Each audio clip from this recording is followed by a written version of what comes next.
With plenty of time left to file her appeal, Amber Heard's attorneys are not sitting around on their hands. Instead, they were busy compiling a rather lengthy series of motions to ask the court to set aside all 3 verdicts in favor of Johnny Depp, dismiss his lawsuit, and also investigate potential improper jury service. Just the brief in support of the motion is over 40 pages long, so we won't go into great detail, but we will do a summary look at all of the arguments that Heard's attorneys are making and see kind of how they stack up, at least on first blush.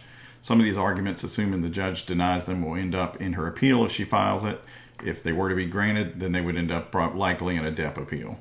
The first argument is that the damages awarded by the jury are unsupported by the evidence and the law.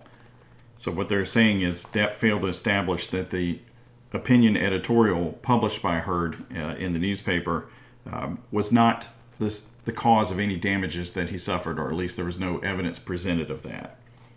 Also, that if there were any damages, the jury's construction of those damages were excessive in light of any evidence that came forward. In other words, no way he lost $10 million based on any evidence that was put forth in the trial. Also, Mr. Depp is not entitled to any damages that would have occurred due to contact before the op-ed, and that's true. And they're saying that his attorneys conflated those time frames during their arguments and during the course of the trial and shouldn't have. That was prejudicial to Misheard, and it caused the jury to confuse that issue, and if there were damages, they would necessarily have considered these other time frames. They also say, which is legitimate, that he's not entitled to damages for alternative causes, things people said other than Misheard or before Misheard said anything, or in other jurisdictions, that sort of thing, that the trial was about her op-ed and the damages he suffered about that, but that Mr. Depp's attorneys argued outside the scope of that op-ed to achieve their aim of proving damages in a high amount. They also rightfully say that Virginia case law would support setting aside damages that are excessive, so you could either throw that completely out or the judge could reduce them to a more reasonable amount. But it is up to the judge whether the judge wants to do that or not. So the basic sense of the argument they're making is you never showed a single particular thing that caused you a damage related specifically to the publication of the op-ed. In other words, your damages claims relate to the entire course of statements made over a number of years that were outside the scope of this lawsuit. There's nothing that untangles that, nothing that ties a particular type of damage to the op-ed, so this whole thing has to be thrown out. It's just too contaminated, too prejudicial, and it was not proved. I don't really buy that. We'll have to see what Depp has to say, but everybody's going to make an argument like this if they're subject to a judgment. Sometimes it's a good argument. On this one, I don't think so. The second argument is that the verdicts on the complaint and the counterclaim are inconsistent, and therefore they should be set aside. So if a jury returns verdicts that are inherently inconsistent, the trial court can look at that and say, well, these both can't be true, so you must have misconstrued something. I have to set these verdicts aside. They can't both be correct. And in this case, Ms. Heard's attorneys are arguing that in order to find for Mr. Depp, you had to have found that Ms. Heard made up or falsified the allegations of abuse. Yet, in order to find a verdict for Ms. Heard, which they did, you would likewise have to say some of those allegations were true, because the allegation of defamation was that she made false claims about her abuse. So if the jury said that that was defamatory to say that about her, they must have believed some of the claims of abuse. So these are inconsistent. They can't say you were a liar saying you were abused and then also say you were defamed for saying you were abused. Those things don't make sense together. Nice argument on its face, but it doesn't stack up if you actually read the verdict forms. So Ms. Heard, like Mr. Depp, made 3 counts of defamation. Only one was returned as defamatory by the jury. The first count that she alleged was that Amber Heard and her friends in the media used fake sexual violence allegations as a sword and shield depending on their needs. They used some of her sexual violence hoax facts as the sword, inflicting them on the public and Mr. Depp. So if the jury said, yeah, that's defamatory, then you could see her attorney's arguments. However, the answer to that by the jury was, no, this is not defamatory, or this does not meet all the elements of defamation. The last one that she made a claim for was, we have reached the beginning of the end of Ms. Heard's abuse hoax against Johnny Depp. The jury said this was not defamatory. So if they had believed her allegations of abuse, likely they would have come back with a yes on that, but they said no. The claim that they said yes on was about the police being called, where the statement was quite simply, this was an ambush, a hoax. They set Mr. Depp up by calling the cops. First attempt didn't do the trick. The officers came to the penthouse, etc., etc.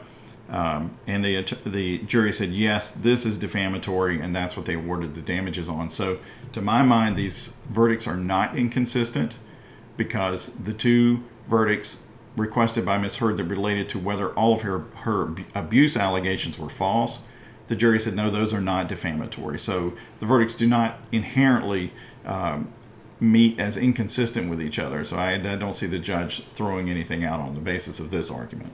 The next argument to me is perhaps the most legally interesting from a technical standpoint. And it is that the First Amendment bars recovery for defamation by implication when the statements at issue are true on their face and involve a public figure or matters of public concern.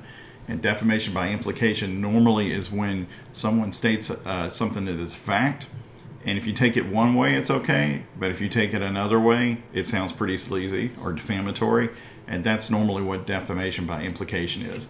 So they go forward and say that there was no contention by Johnny Depp in the case that the underlying facts alleged were false, the facts of abuse. And that, to me, is not a good argument.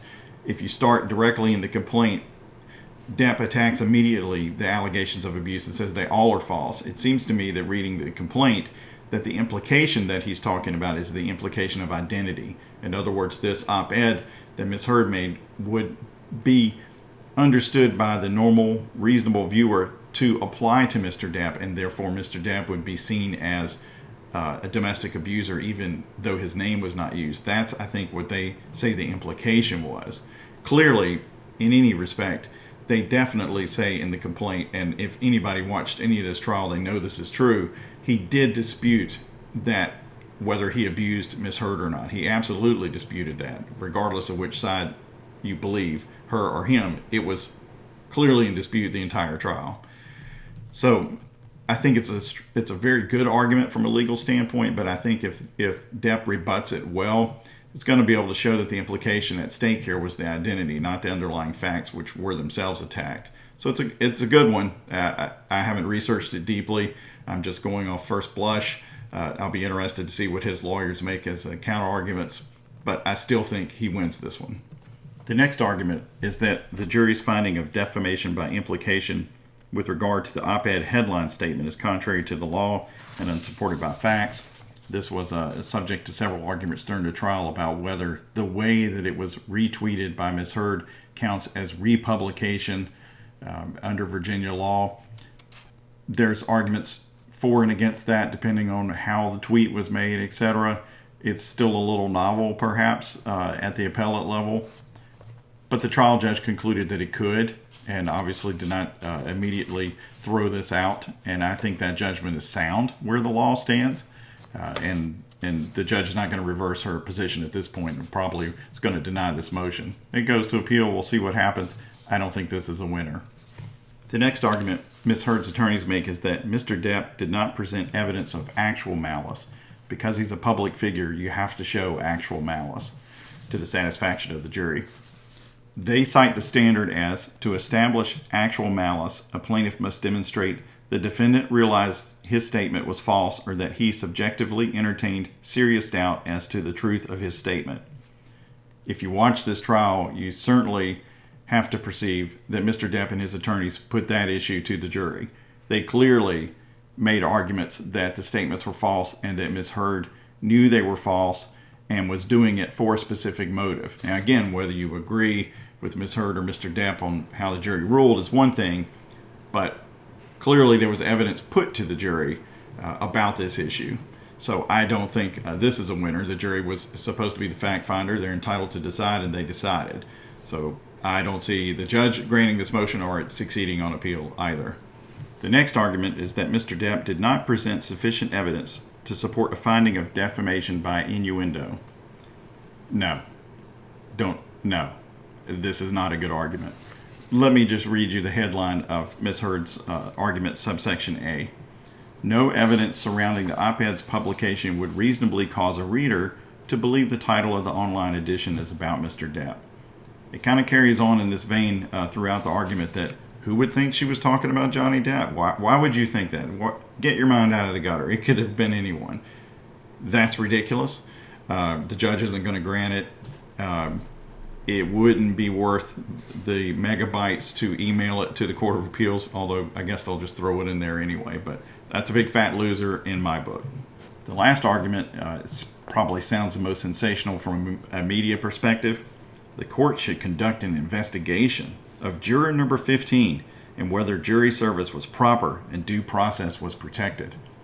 Apparently, on the jury panel information given to counsel, this juror's birth date was listed as 1945, although they now contend this juror likely was born in 1970.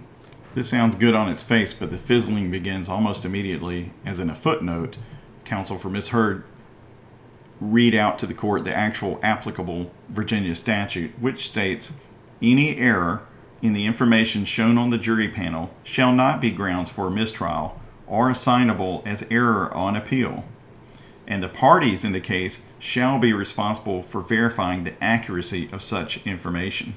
So if they were concerned about this age discrepancy that they now say is a quarter of a century, and why was that not obvious by looking at these people, and also why does it matter?